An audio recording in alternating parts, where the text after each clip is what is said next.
Okay, so let's just jump right in and unpack this, because usually when we look at the daily stack of news for Los Angeles and the South Bay, it feels like a scatter plot. Oh, absolutely. Just random noise. Right, just random dots of information, Yeah. a store opening over here, a council meeting there. But looking at the reports for the window ending this morning, February 27, 2026, it just feels different today. It's very linear. It actually has a distinct direction to it. Exactly. It feels like a cohesive story.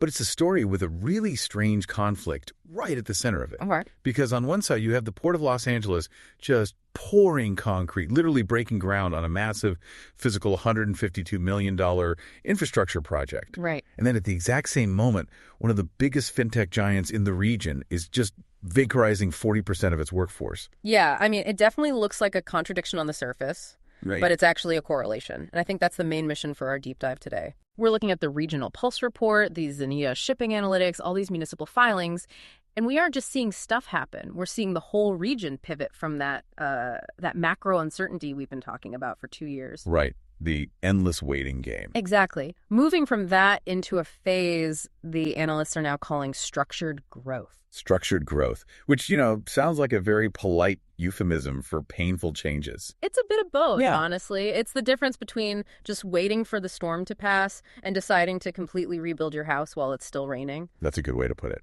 We're moving from a passive stance into a highly active one. Well, let's start with the rebuilding part, because I am an absolute sucker for heavy machinery and massive price tags. You always are. Always.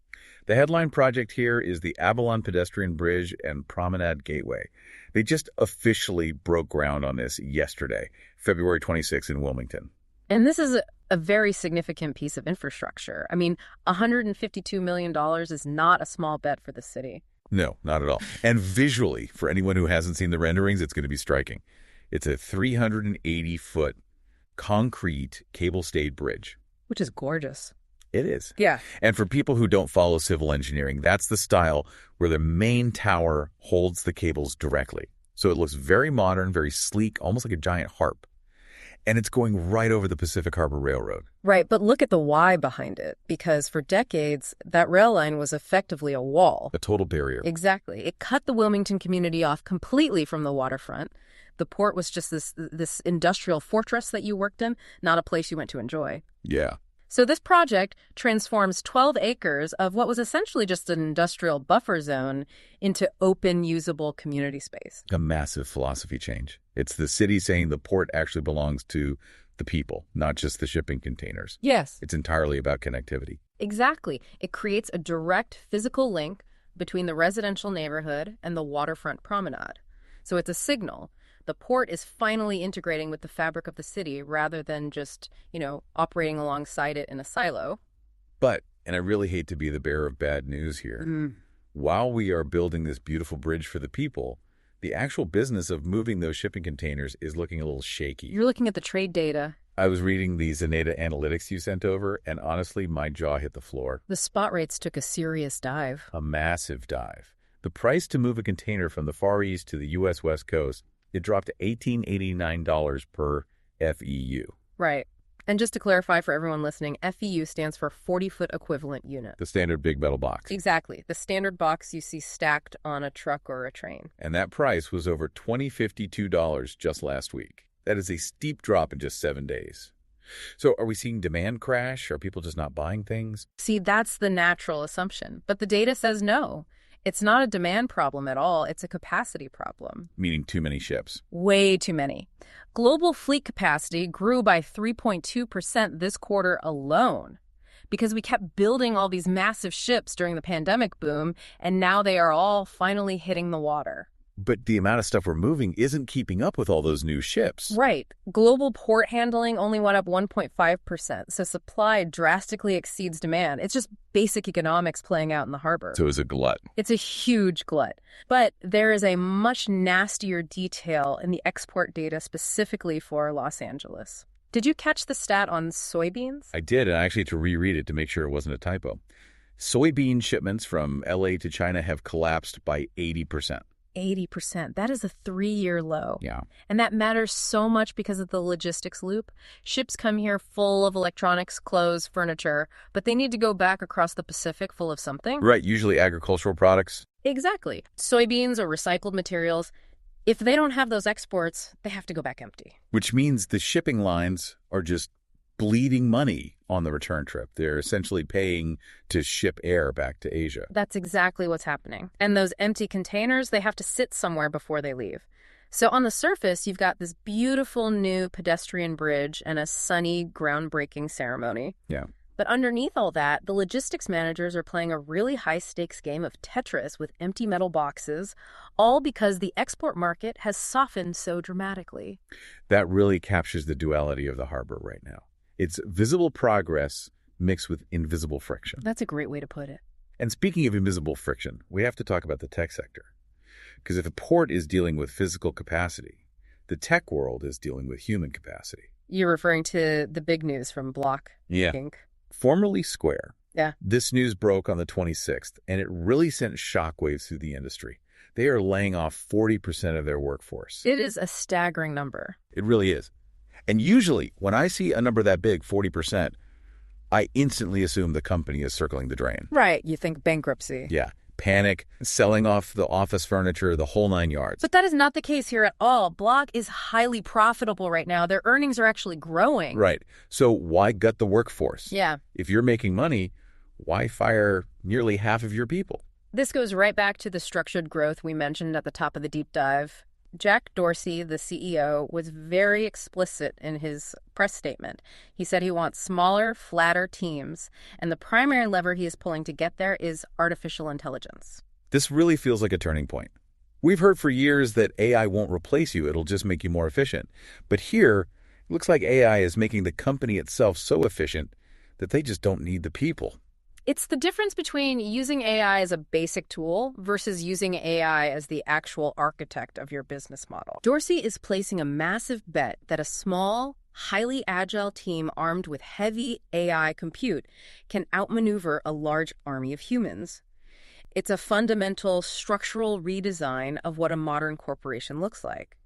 He's basically arguing that the bureaucracy of a large workforce actively slows you down. It's a scary bet if you're an employee. It basically says, we can do more with less permanently. Yes. But to be fair to the source material, cutting staff isn't the only way AI is being used in the South Bay right now. Yeah. I want to contrast Block with what's happening at CesiumAstro over in El Segundo. A completely different approach to the technology, yes. Exactly. Okay. On the very same day Block fires all those people, CesiumAstro, which is in the aerospace and defense sector, acquires an AI firm called Vidrove.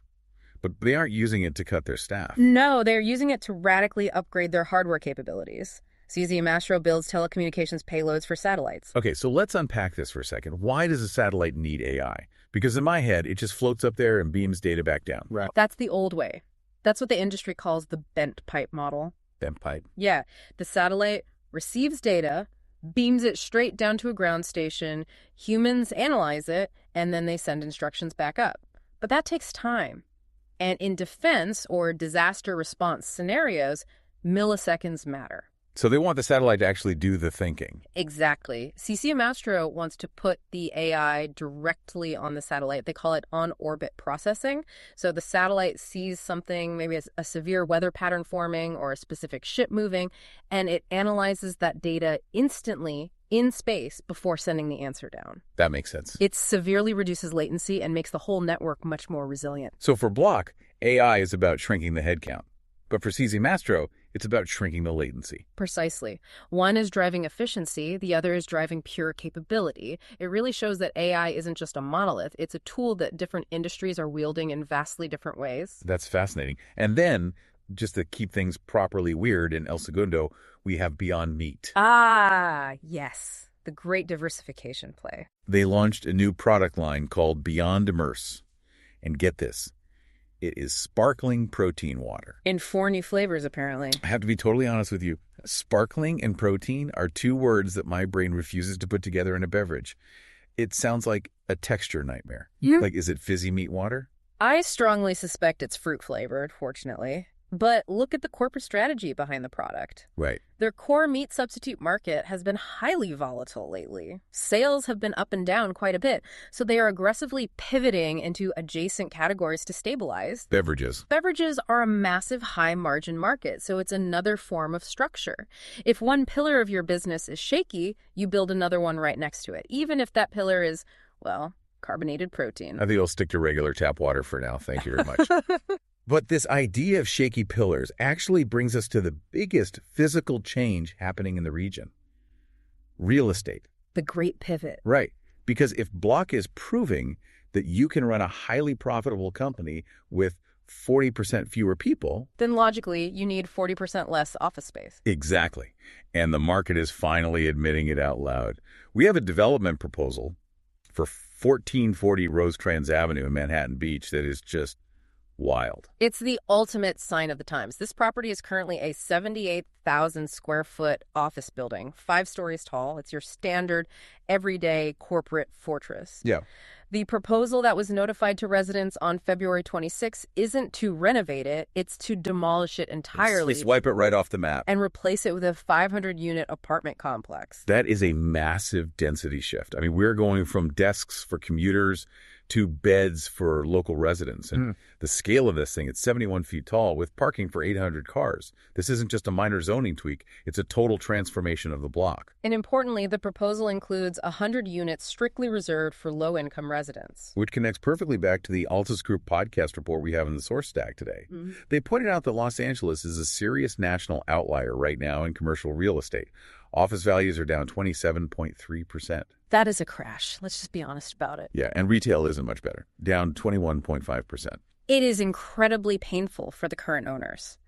But the analysts say the market is finally finding a floor. Investors are starting to move their money again, but they aren't buying offices to keep them as offices. They're giving up on the return to office.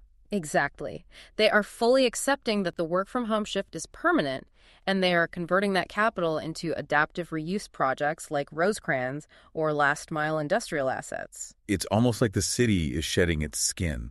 The old office parks are dying off, and these dense residential complexes are growing right out of them. And we're seeing these projects actually cross the finish line, too. Look at Redtail Crossing down in San Pedro. Yes, the new HACLA project. For those who don't know, that's the Housing Authority of the City of Los Angeles. Right. They announced the grand opening on February 27. It's 47 climate-friendly, affordable housing units. So this isn't just speculative drawings on a napkin like the Rosecrans project might be right now. This is completely finished. People are literally moving in. It's that structured growth theme showing up again. We aren't expanding outward into the suburbs anymore. We are densifying inward. We are taking the existing footprints we have and making them work much harder for the people who actually live here. Now, while the skyline is clearly changing, I want to zoom in on the street level for a minute. Because for a typical small business owner, macro trends usually just translate to headaches. But we actually saw a really significant regulatory win in Torrance regarding the Sling Pilot Academy. This was a very messy fight for a while. It was. It was a heated legal battle over flight school limits. The city and the flight school were basically at each other's throats over noise complaints and operation counts. It really looked like the school might just get regulated out of existence. Which would have been devastating. It would have cost 90 jobs and left over 200 students completely stranded right in the middle of their flight training. But as of the 26th, they finally reached a settlement. So why is this specific settlement significant beyond just, one flight school? Because it clears the regulatory cloud. Small businesses can handle bad economies, they can pivot their products like Beyond Meat did, but they cannot handle regulatory uncertainty. That makes sense. When you don't know if you're even going to be legally allowed to operate next month, you completely stop investing. This settlement signals that Torrance is actually willing to find a middle ground. It protects those jobs and allows the business to confidently plan for its future. And speaking of middle grounds between the past and the present, did you happen to see the photos from Long Beach yesterday? Yeah. With the Queen Mary. Oh, the reunion. Yes, what a wonderful moment of nostalgia for the harbor. The Queen Mary 2 docked right next to the original Queen Mary. For the first time in 20 years. Yeah. And it was all to mark the 90th anniversary of the original ship. It's such a powerful image when you see it. You have this beautiful Art Deco legend that's permanently docked as a hotel and museum. Yeah. And then this sleek, modern behemoth just pulling up right beside it during its 2026 world voyage. Yeah. It's a great reminder that for all the AI layoffs and the protein water and the office demolitions we've talked about, this is still a maritime town at its absolute heart. It really anchors the region's identity. It tells us we have been here before, we have weathered massive technological changes before, and we are still standing. And honestly, you see that exact same resilience in the smaller local openings too. Oh, for sure. Like Mickey's Deli opening a second spot in North Redondo. A total classic. You cannot go wrong with Mickey's. And Tiki Kai opening up on the Hermosa Pier. Tiki bars are back. I really feel like tiki bars are the perfect recession-proof business model. Whenever the world gets crazy, everyone just wants a tiny umbrella in their drink. It's pure escapism. And Corduroy had their grand opening too. All of this just shows that local entrepreneurs are still betting heavily on the South Bay. They are. But we do have to keep it real. It's not all ribbon cuttings and celebrations. We have to note some of the governance issues popping up in the municipal reports. Specifically in Manhattan Beach. Yeah. The police chief, Rachel Johnson, her tenure has suddenly been paused. Paused is a very, very diplomatic word from the city council. It really is. It clearly implies a serious internal dispute. They mentioned it's pending a review of departmental funding and public improvements. So it strongly suggests some real friction between the city administration and the operational side of the police force. And the Manhattan Beach Unified School District is dealing with its own serious friction. They're just burning through their financial reserves. They are. They're moving forward with a supplemental early retirement plan just to cut operational costs. Their financial reserves have fallen to just 7%. 7%. That is razor thin. It is incredibly thin. Yeah. That is getting uncomfortably low for any school district. So just like the port has that duality of the new bridge versus the collapsing exports, the public sector has it too. Right. We have gorgeous new affordable housing opening in San Pedro, but we have school districts and police departments struggling to just balance the books in Manhattan Beach. And let's not forget the Fishing Industry Memorial in San Pedro. The rededication ceremony. Yeah, set for April 25. They have to replace 19 stolen plaques. That one really hit me when I read it, stolen memorial plaques. It just feels like such a violation of the community. It is a violation. Okay. But the fact that they are stepping up to replace them, that the community is actively coming together to restore the site, that says something really important about their resilience. It says, we value our history, and we aren't going to let it be erased by vandalism. It really feels like the recurring theme of this entire report across every sector is trade-offs. It absolutely is. We're trading commercial office space for high-density living space. We're trading human redundancy for AI efficiency at companies like Block. We're trading old, blocked-off industrial land for new community parks and bridges in Wilmington. We are officially done waiting for the old normal to return. I think that's the ultimate takeaway for you. If you're looking at all this data, the region is physically and economically pouring the foundation for whatever comes next. Which brings us to the big question. And I want you to really lay this out, because when I read your notes on this before we started, it honestly stopped me in my tracks. Well, think about the economic loop we just spent this whole time describing.